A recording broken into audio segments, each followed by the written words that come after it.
So firstly, what is a difficult colonoscopy? Well, I would say it's an incomplete or very prolonged procedure, or a procedure during which either the patient, the endoscopist, or the nurse is distressed by the procedure.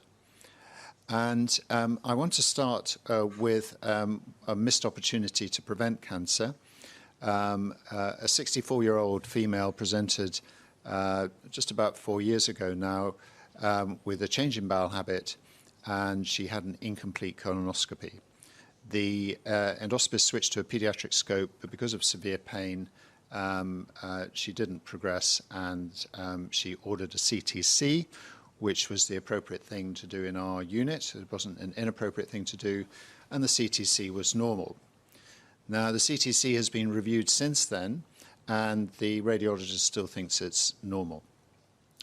So she appeared on my bowel cancer screening list in January this year, and to cut a long story short, what I found was the cecal cancer. But the really interesting thing about this image is that there's an SSL, a sessile serrated lesion, abutting this cancer. And I think there's and this was confirmed on histology when it was resected.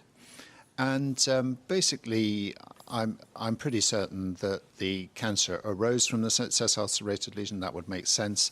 And there's a high probability that that sessile serrated lesion was there 3.5 years beforehand. And had we done a full colonoscopy, we would probably have seen it and removed it and prevented this cancer. So, So for me, there was a missed opportunity there. I obviously got through that sigmoid that somebody couldn't get through 4 years previously. You know, was it the right decision to refer that patient for CTC is the question. And in future, what should we do in that situation? And I think yesterday, Suzanne, you had a case with John that had been failed with a rigid sigmoid, and John managed to get through with, I don't know how much difficulty, but he got through and the patient was fine.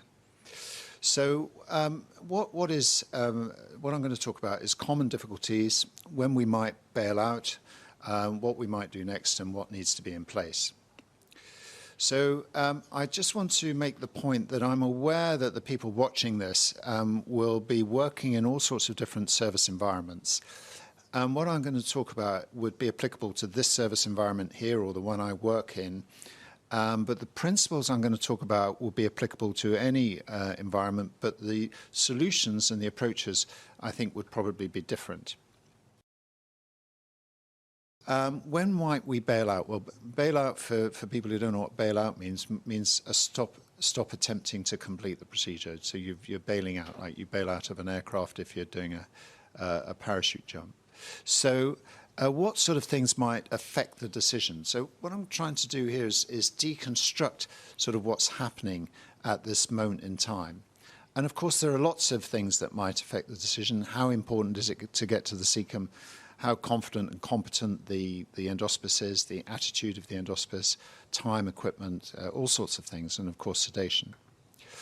And I'm sure some of us, and I'm as guilty of this as anyone else, sometimes resist bailing out for not very honourable reasons. Either it's a pride thing, or I'm concerned about my cecal intubation rate, and some of us are too arrogant to accept that we should stop.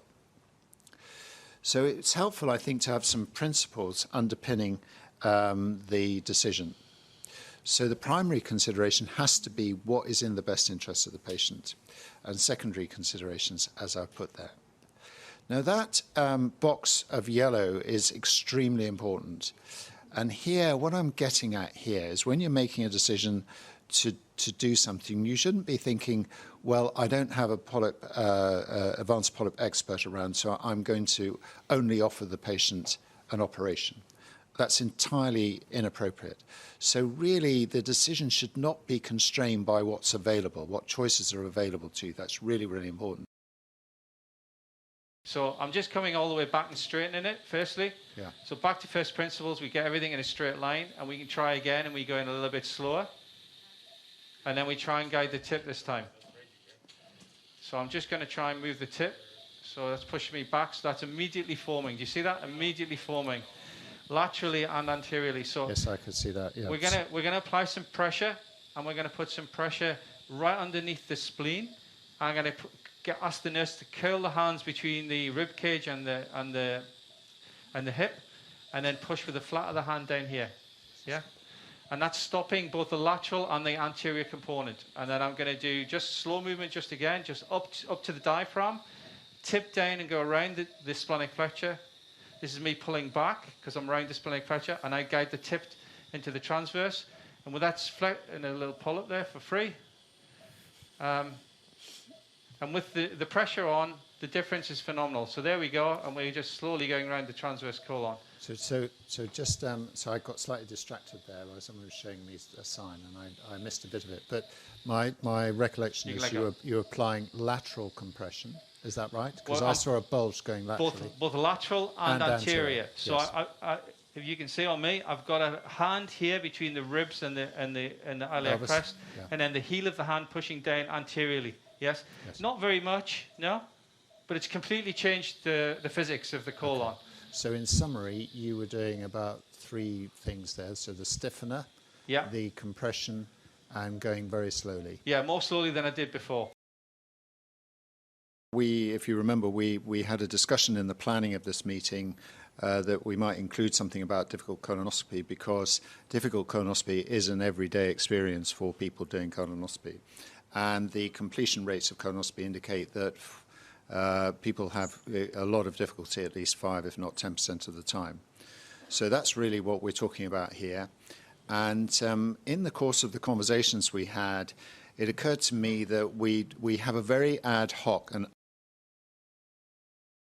I didn't know whether it was a trainee. So firstly, all the trainees in our country have to be signed off after a certain number of procedures and a certain competency assessment. So that's one thing which is, I think, absolutely fundamental, which largely doesn't happen anywhere else. The second thing I'd say is that I think it goes back to that sort of attitudinal domain as much as the competency domain. So